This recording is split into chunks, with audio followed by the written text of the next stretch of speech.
Police उनके इर्द गिर्द और उस बीच में 2 या 3 हमलावर आते हैं और पॉइंट ब्लैंक रेंज से मारते हैं और पुलिस का कोई एक्शन नहीं दिखाई दिया हमको।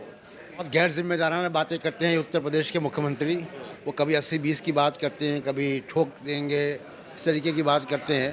तो एक मुख्यमंत्री को जो संवैधानिक पद पे है उनको शोभा नहीं देता कि इस तरीके की भाषा का इस्तेमाल करें अपने देश के नागरिकों के लिए। तो जो सतपाल मलिक जी कह रहे हैं वो बातें बहुत दूर तक जाएंगी। ऐसा नहीं कि उसको आप कोई किसी मर्डर से या कोई सोशल मीडिया की अफवाह से या कोई इनकाउंटर से आप उसको दबा सकते हैं। वो अलग अलग बातें हैं। तो प्रेस क्लब में इस वक्त हम मौजूद हैं। हमारे साथ वरिष्ठ पत्रकार प्रशांत टंडन जी हैं। इनसे हम बात करेंगे जिस तरह से इलाहाबाद में जो घटना हुई है, अतीक अहमद और उसके भाई को सरेआम प्रशासन की मौजूदगी में हमला कर दिया गया और जिससे उनकी मौत हो गई, हत्या कर दी गई। आखिर ऐसा क्यों हुआ, इसको लेकर कई सवाल भी खड़े हो रहे हैं। लेकिन भूलना नहीं चाहिए कि इसके समर्थन में भी बहुत सारे लोग खड़े हुए हैं। प्रशांत जी, किस तरह से देखते हैं सबसे पहले कि प्रशासन की मौजूदगी में उत्तर प्रदेश में, उस उत्तर प्रदेश में जहां ज़ीरो टॉलरेंस की बात कही जाती है, मार दिया जाता है, हत्या कर दी जाती है, कैसे देखते हैं? देखिए, पुलिस रिमांड के दौरान दोनों अभियुक्तों के हथकड़ियाँ लगी हुई, पुलिस उनके इर्द गिर्द और उस बीच में 2 या 3 हमलावर आते हैं और पॉइंट ब्लैंक रेंज से मारते हैं। जो वीडियो सोशल मीडिया पे है वो मैंने देखा और पुलिस का कोई एक्शन नहीं दिखाई दिया हमको। और उससे बहुत ही मामला बहुत फिशी है, पहली बात। दूसरी चीज़ कि ये देश में ये रूल ऑफ लॉ और जुडिशरी के एग्जिस्टेंस पे सवाल खड़ा करता है कि जो नई परिपाटी शुरू हो गई है हत्याओं की, इनकाउंटर्स की, एक्स्ट्रा जुडिशियल किलिंग्स की, और इसको भी मैं उसी कड़ी के साथ जोड़कर देखता हूँ कि ये उसी का एक्सटेंशन है। ये जुडिशियल कस्टडी में हत्या हुई है और सुप्रीम कोर्ट की गाइडलाइंस हैं।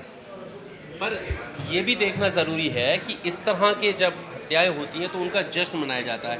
यहाँ तक कि मौजूदा सरकार में मंत्री जो है वो ट्वीट करके कहते हैं कि उनके पापों का फल जो है वो इसी दुनिया में उन्हें मिल रहा है, किया जाता है। बहुत शर्मनाक है। वो भारत के संविधान की शपथ लेकर आते हैं। अगर वो मंत्री बने हैं या विधायक हैं, वो कोई ट्रोल नहीं है सोशल मीडिया के।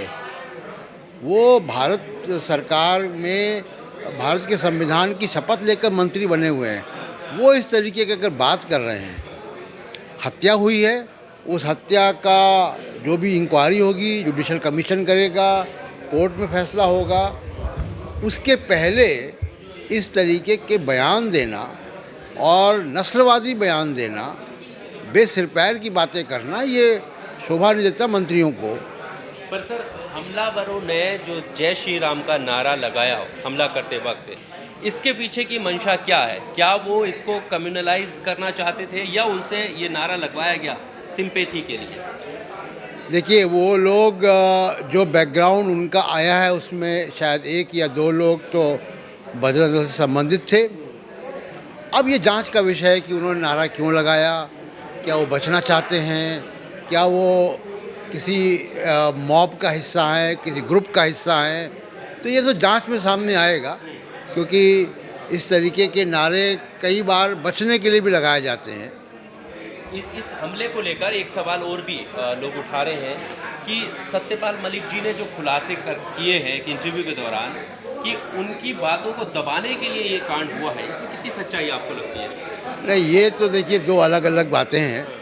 और ये सोशल मीडिया पे या और जगह इस तरीके की थ्योरीज चलती हैं, लेकिन ऐसा कोई डैशबोर्ड नहीं होता है कि इसको दबाने के लिए उसको उठाओ, उसको दबाने के लिए। ये चर्चा है, विश्लेषणों की बात है। मुझे नहीं लगता कि ये दोनों बातें कोई जुड़ी हुई हैं। सतपाल मलिक जी ने जो कहा है, मैंने उनका इंटरव्यू किया है तो वो बातें गंभीर आरोप लगा रहे हैं वो, और वो गंभीर बातें हैं और वो बहुत दूरगामी हैं। उसका असर भारत की राजनीति में लंबे समय तक रहेगा, और क्योंकि पुलवामा की सही तरीके से जांच अभी तक नहीं हुई है, तो जो सतपाल मलिक जी कह रहे हैं वो बातें बहुत दूर तक जाएंगी।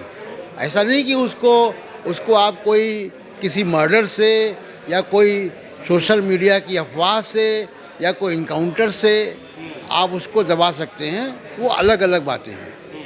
ये कोई छोटा मैटर नहीं है जो। जी जी, बिल्कुल नहीं, बिल्कुल नहीं। देखिए, 40 जवानों की हत्या आतंकवाद के द्वारा, और उसमें सवालिया निशान, और उसमें लापरवाही की बातें जो बहुत सिलसिलेवार ढंग से बता रहे हैं सतपाल मलिक मेरे इंटरव्यू में, उसके बाद करण थापर या रवीश कुमार के इंटरव्यू में भी उन्होंने बताया वो बातें, वो बहुत गंभीर आरोप हैं। सरकार को जवाब देना चाहिए। अच्छा, जैसे यूपी की हम बात कर रहे थे, ज़ीरो टॉलरेंस की बात कही जा रही है, और ज़ीरो टॉलरेंस की बात करते हुए मुख्यमंत्री ये बात कहते हैं कि मिट्टी में मिला देंगे, और उसके बाद ये सब कुछ पूरा प्रकरण आता है। तो क्या लगता है, क्या उसकी वजह से ये सब कुछ हो रहा है? बहुत गैर जिम्मेदाराना बातें करते हैं उत्तर प्रदेश के मुख्यमंत्री। अब उनके बयानों पे मैं क्या कहूँ, वो कभी 80-20 की बात करते हैं, कभी ठोक देंगे, इस तरीके की बात करते हैं। तो एक मुख्यमंत्री को जो संवैधानिक पद पे है, उनको शोभा नहीं देता कि इस तरीके की भाषा का इस्तेमाल करें अपने देश के नागरिकों के लिए। पर अभी जो कुछ हुआ है उससे राजनीति जो एक हो रहा है कि गलत दिशा में कहीं ना कहीं मुड़ रही है, नफरत की जो राजनीति हो रही है, जिससे समुदायों में भी कहीं ना कहीं नफरत बढ़ रही है, इसको कैसे पूर्ण विराम इस चीज़ पर लगेगा? अब देखिए, अभी मैं बिहार से लौटा हूँ, वहाँ रामनवमी के दौरान हिंसा हुई है, बहुत जगह से और हिंसा इस तरीके की होती है। बहुत देश के कई कोनों में जाता हूँ, लोगों से बात करता हूँ। एक तो होता है कि जी ऑर्गेनिक तौर पे हिंसा हो रही है, और दूसरा एक प्रायोजित हिंसा, जिसमें प्रशासन की भी सांठ-गांठ है, जिसमें मीडिया का नफरत का नैरेटिव भी है, गोदी मीडिया का।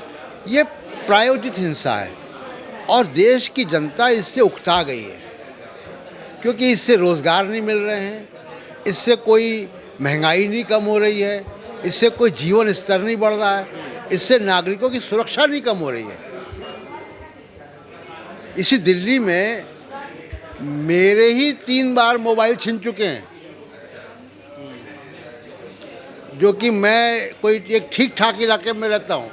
इसके बावजूद इतनी घटना है। तो ये अब इस नैरेटिव से तो क्राइम नहीं कम हो रहा, क्राइम बढ़ रहा है। जी, थैंक यू।